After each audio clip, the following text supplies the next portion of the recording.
Fala pessoal, vamos dar sequência então aqui, nossa aula, Biologia C, Sistema Genital. Terminamos a parte do sistema excretor e hoje então, vamos lá, nossa semana 28, Sistema Genital masculino e feminino.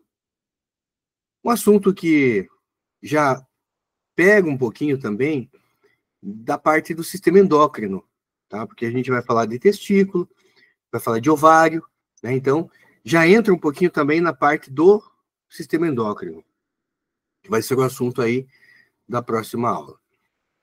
Então, nós temos aqui, na parte do sistema genital masculino, nós temos, né, primeiro que fazer a identificação. Giovanni, eu tenho que olhar para uma figura como essa? Tem, porque essa figura, ela já foi, né, figura de questões. Então, pode aparecer e você tem que identificar as estruturas. Então, no ser humano, no homem, vai ter lá 2 testículos, que são as principais glândulas, né? O testículo é a principal glândula, são 2, né? Você tem ali o epidídimo. Esse epidídimo aqui, gente, se você esticar ele, né? Ele dá um comprimento aí de mais ou menos uns 7 metros de comprimento. É aqui que os espermatozoides ficam armazenados. Eles são produzidos no testículo, na parte dos túbulos seminíferos, e os espermatozoides ficam armazenados aqui no túbulo, no epidídimo, né? Então, cada testículo tem ali o seu epidídimo, e saindo do epidídimo vem a parte do canal deferente, ou ducto deferente. É deferente mesmo, tá? O nome é deferente, não está errado aqui, não. E aí, ele vai, né? Canal deferente, nós chegamos lá na vesícula seminal. Se são 2 testículos, são 2 canais deferentes, são 2 vesículas seminais. E depois, passa ali pela próstata. Veja que tanto aqui, a parte do canal deferente que chega na vesícula seminal, que se conecta com a uretra, que vem da bexiga urinária, que está aqui, ó. Então, lá vem o ureter, né? Do que nós estudamos lá de sistema urinário. Vem o ureter, desemboca aqui na bexiga. E aí você tem aqui a uretra, onde passa a urina. Ao mesmo tempo vem onde vai passar também o sêmen, né? Então, veja, onde passa o sêmen, passa também a urina. E a próstata, ela é uma glândula importante, né? Porque a contração dessa próstata auxilia no processo de controle da micção e também da ejaculação, né? E aí você tem ainda ali, né, a questão do ducto ejaculatório e a glândula bulbo-uretral. São 2 glândulas bulbo-uretrais.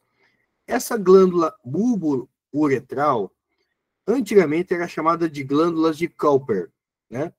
Glândulas de Cowper. Essa glândula bulbo-uretral também está conectada aqui, né? A gente tem ali a uretra.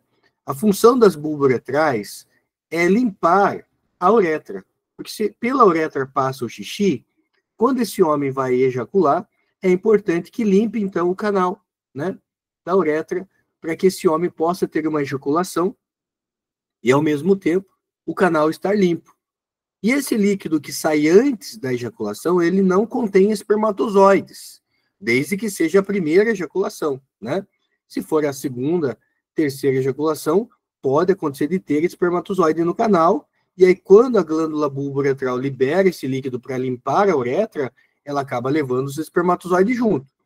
Mas o líquido, a secreção liberada pela glândula bulbo-uretral, glândula de Cowper, ele não contém espermatozoide, tá, gente?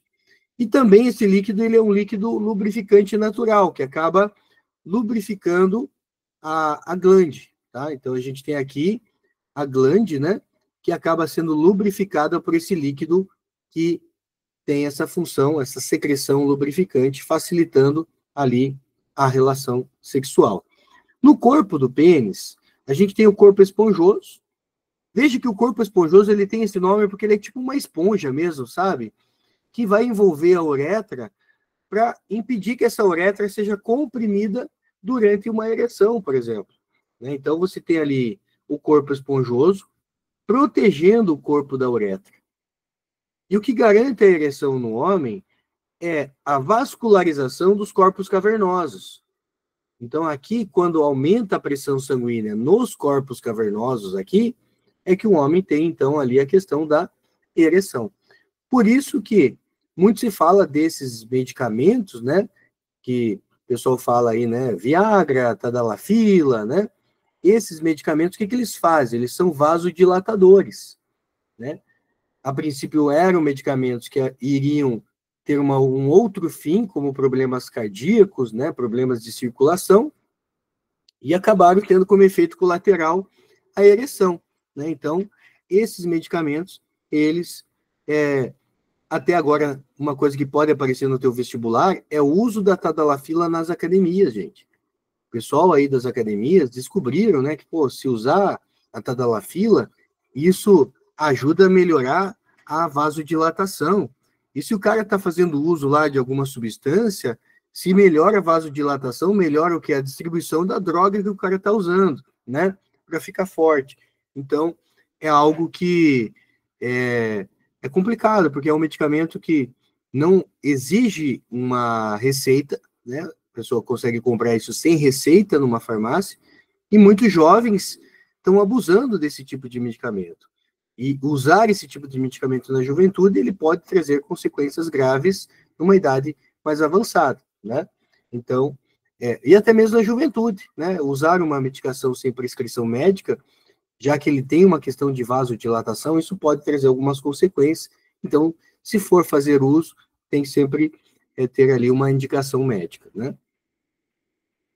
Sistema genital masculino, então, principal glândula são 2 testículos, glândulas acessórias, 2 vesículas seminais, 1 próstata e 2 bulbo-uretrais, né, que são as glândulas de Cooper.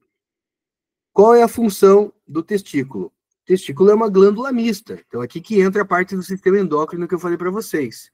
O testículo está associado à produção dos espermatozoides, que eu vou abreviar aqui como SPTZ, e está associado à produção da testosterona, né?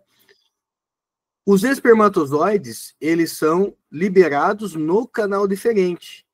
Então, envolve um processo, né, de uma glândula exócrina, função exócrina nesse caso. Quando o testículo produz a testosterona, isso vai para o sangue. Então, tem a função de uma glândula endócrina, tá, gente? Então, aí é importante que vocês saibam isso, né? Para o homem produzir o espermatozoide, lá na hipófise dele, ele tem um hormônio chamado FSH, que vai chegar lá no testículo do homem e vai dizer, produza, né, aí espermatozoide, ativa a espermatogênese. Então, FSH, produzido por uma glândula chamada hipófise, vai agir nos testículos para a produção de FSH. Lá na sua hipófise, também tem a produção do LH, que vai agir nos testículos para a produção de testosterona. O FSH, ele estimula as células chamadas células de Sertoli. Né? Células de Sertoli são células importantes ali no processo de espermatogênese.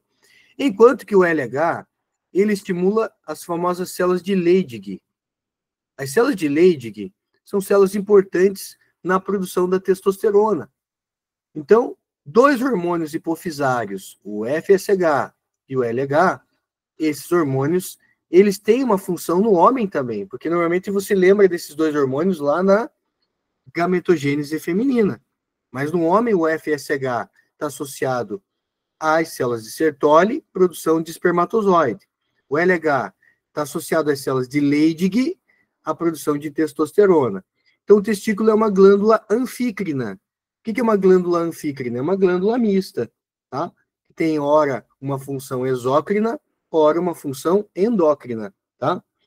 As vesículas seminais, elas produzem a maior parte do líquido ejaculatório, né? O famoso sêmen, que vai ter ali em torno de 2 a 6 ml, né, de líquido ejaculado.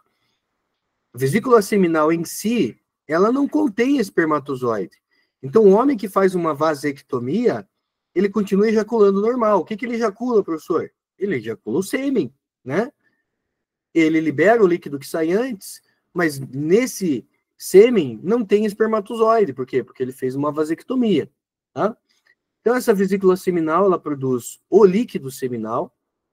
A secreção seminal, ela tem a função de nutrir os espermatozoides e, ao mesmo tempo, também, né, de garantir que esses espermatozoides tenham uma sobrevida, porque ela tem a vitamina C. E a vitamina C, ela está associada ali como antioxidante. E isso atrasa um pouquinho o envelhecimento dos espermatozoides, né? Então, tem a função ali, né, de nutrir e proteger os espermatozoides. A próstata também produz uma secreção. E a próstata, ela tem uma secreção alcalina. Os espermatozoides, gente, eles morrem em contato com pH ácido. E a vagina é ácida. Então, o pH associado à secreção prostática protege os espermatozoides. Numa ejaculação, o homem pode liberar em torno de 150 a 500 milhões de espermatozoides. Só que a maioria morre, gente. Aproximadamente uns 6 mil espermatozoides chegam com chance de fecundação. O resto morre pelo caminho, né? Então, aproximadamente uns 6 mil espermatozoides, dos milhões que o homem ejacula, vão chegar na disputa final lá pelo óvulo, né? Então, a função do líquido prostático é alcalinizar o canal vaginal, protegendo para que os espermatozoides que estão passando ali naquele momento não morram num pH ácido, tá? E como eu disse, a glândula bulboretral, que são duas, elas produzem o líquido que é liberado antes da ejaculação, facilitando a relação sexual e limpando o canal da uretra, tá? No caso do gameta masculino, que é o espermatozoide, que é uma célula que tem 23 cromossomos, né? Ele tem na cabeça do espermatozoide aqui uma parte que é formada pelo complexo golgiense, chamado de acrosoma. O acrosoma é uma bolsa cheia de enzimas que são importantes para a penetração do espermatozoide no gameta feminino, tá, gente? Aqui tem o núcleo com 23 cromossomos, a cabeça do espermatozoide, é essa parte que entra no óvulo. A peça intermediária não entra, então as mitocôndrias do pai, elas são descartadas. E uma curiosidade, o volume citoplasmático do espermatozoide é 10 milhões de vezes menor do que o volume citoplasmático do óvulo. Então, por isso que lá na genética a gente estuda herança citoplasmática, herança materna, herança mitocondrial, porque você herdou suas mitocôndrias da sua mãe, você herda citoplasma da sua mãe. O citoplasma do pai, ele é desprezível.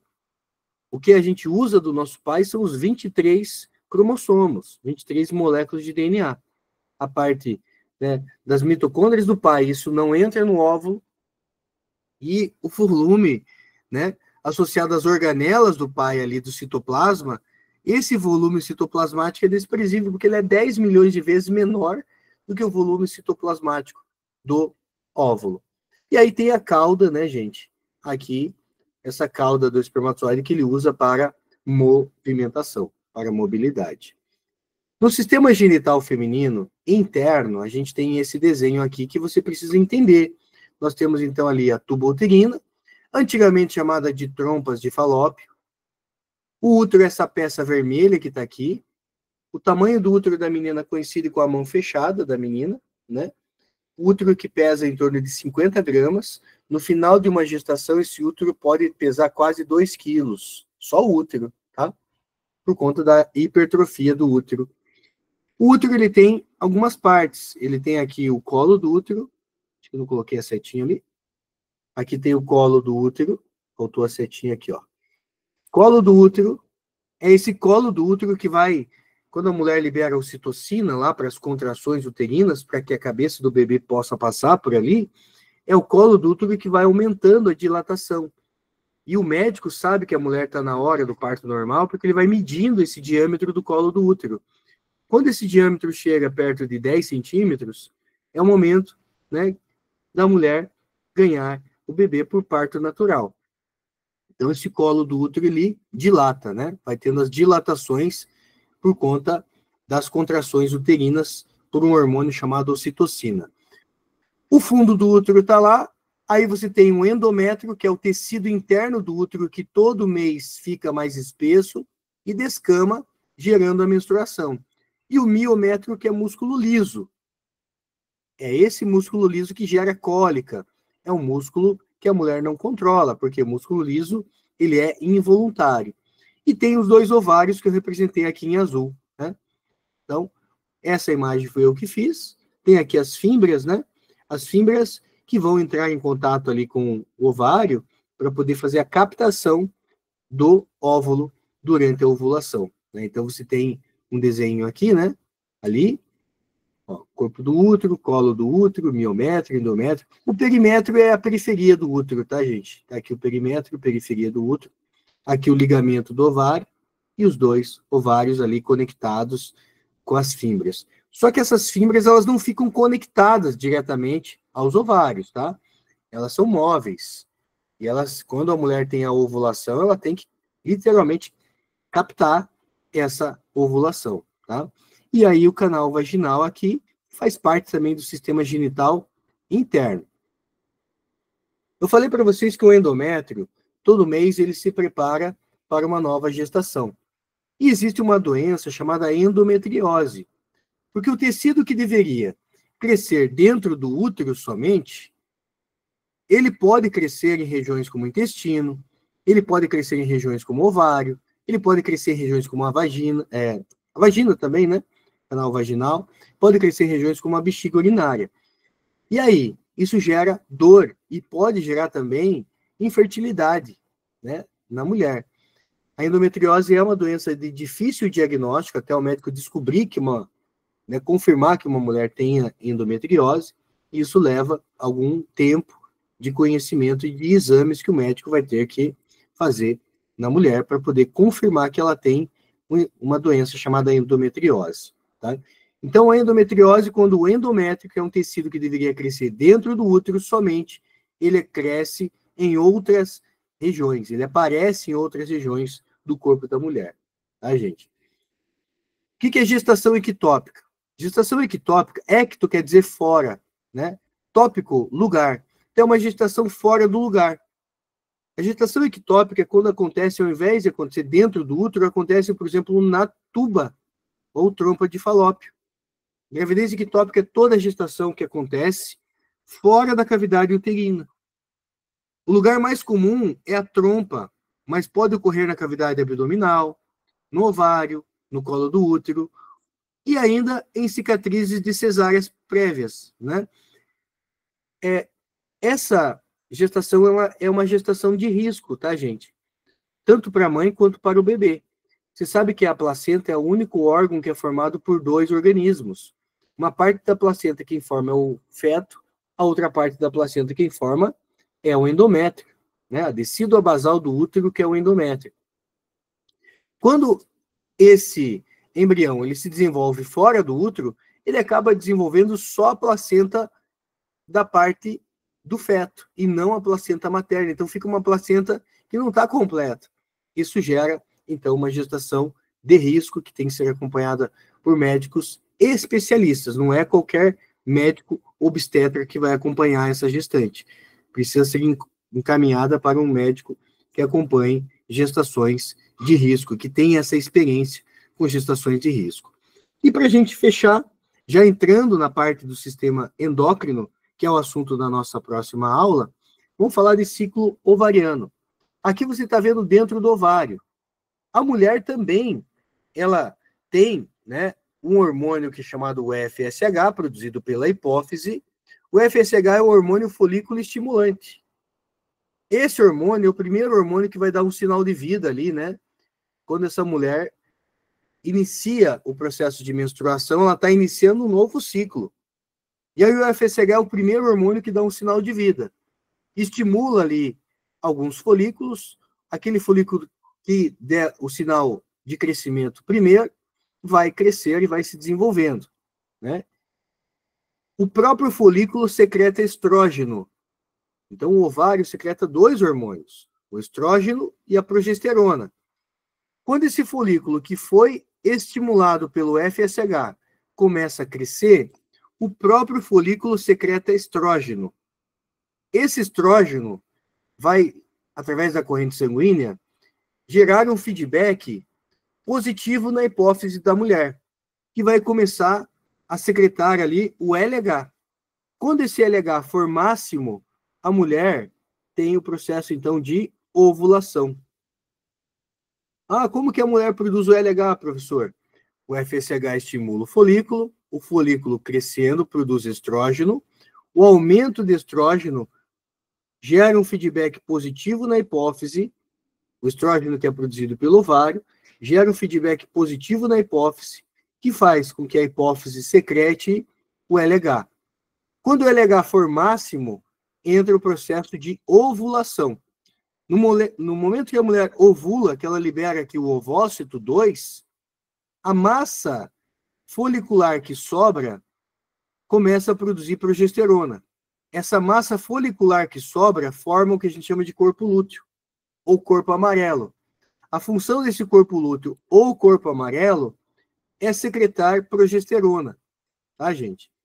A importância da progesterona é que essa progesterona em alta mantém o endométrio ativo, mantendo a manutenção ali, então, da gestação, tá?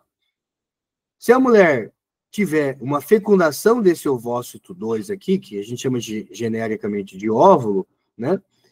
Se ela tiver uma fecundação desse óvulo, a gente vai ter a manutenção do corpo lúteo até o 3º mês da gestação produzindo progesterona.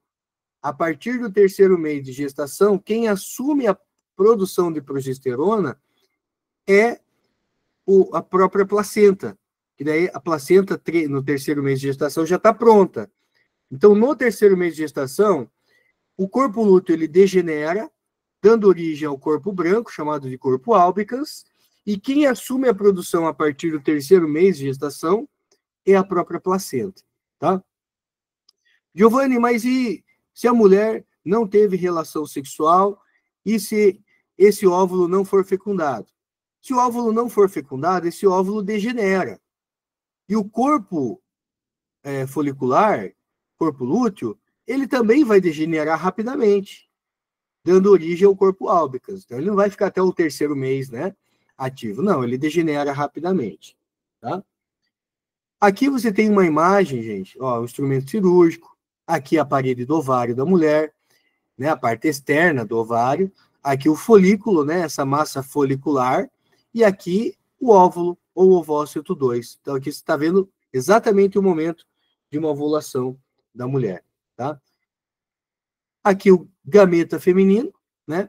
Gameta feminino tem lá a corona radiata, que é rica em ácido hialurônico, zona pelúcida, capa vitelina, primeiro corpúsculo polar, de quando a gente estuda lá a gametogênese, né? Durante a meiose. Aqui o núcleo contendo os 23 cromossomos. O citoplasma, esse volume citoplasmático é 10 milhões de vezes maior do que o espermatozoide, tá? E aí, você vai ter ali, então, a reação acromática. Quando o espermatozoide chega, né, você tem ali o acrossomo, que é aquela bolsa cheia de enzima. Ele tem uma enzima chamada hialuronidase, que reage com a corona radiata, que é rica em ácido hialurônico. Tem uma outra enzima chamada espermiolisina, que reage com a zona pelúcida. E esse espermatozoide, então, consegue introduzir o núcleo com os 23 cromossomos, tá, gente? Curiosidades, de 150 a 500 milhões de espermatozoides, mais ou menos uns 6 mil chegam com chance de fecundação. A velocidade do espermatozoide é em torno de 3 centímetros por minuto, né? Eu coloquei aqui em questão de centímetros, né, para você ter uma ideia de quanto isso é relevante, né? Fusão das membranas plasmáticas do ovócito e do espermatozoide. O núcleo do espermatozoide entra no ovócito e você tem, então, ali o que a gente chama de cariogamia ou anfimixia. Cariogamia ou anfimixia é a fusão desses dois núcleos. O que era haploide vira agora diploide. Fusão dos núcleos, cariogamia, anfimixia, temos o zigoto. tá, gente? Perceba que o zigoto, então, é o próprio óvulo com 2 núcleos agora, tá? Então, nós temos aí a formação do zigoto, tá, gente? Aqui é o ovócito e suas partes, né? Genericamente chamamos de óvulo, corona radiata, zona pelúcida, o núcleo com os 23 DNAs, 23 cromossomos, o citoplasma, tá? E aí, para a gente fechar, só mais esse slide aqui, né? E aí, semana que vem, como a gente já vai falar de sistema endócrino, a gente já começa com a parte mais profunda do ciclo ovariano aqui, né? Uma vez que a mulher ovulou, as fímbrias fazem a captação, o ovócito 2 está aqui, né? E aí, os espermatozoides têm ali o processo de fertilização.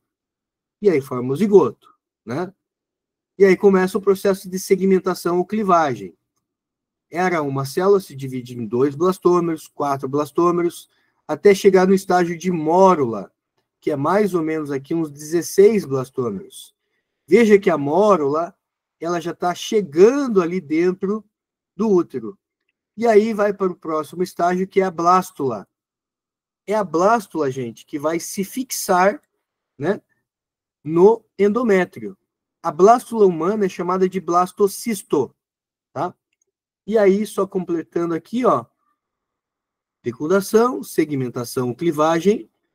4 dias depois você já é uma mórula, 3 a 4 dias depois é uma mórula. 5 a 7 dias depois, você já está se fixando lá no endométrio, né? Então, se tem a fixação, 5 a 7 dias depois. Esse contato do gameta, né? Esse contato do blastocisto na parede do endométrio, a gente chama de nidação. Tá? Nidar significa esse processo de contato. E aí ele começa, então, a estabelecer ali os vasos sanguíneos. Tá? Os hormônios, a gente deixa para a próxima aula, que já entra, né, nessa parte mais aprofundada de sistema endócrino. Mas, já dando um spoiler aqui, os hormônios hipofisários, FSH e LH, os hormônios ovarianos, estrógeno e progesterona. Mas semana que vem a gente começa o sistema endócrino a partir do sistema genital aqui, tá bom? Gente, quem vai participar da discursiva, né, tem aí um intervalinho agora, daqui a pouco eu vejo vocês, então, para a gente poder fazer o feedback lá do simulado 5, tá bom? Até daqui a pouco, gente. Valeu!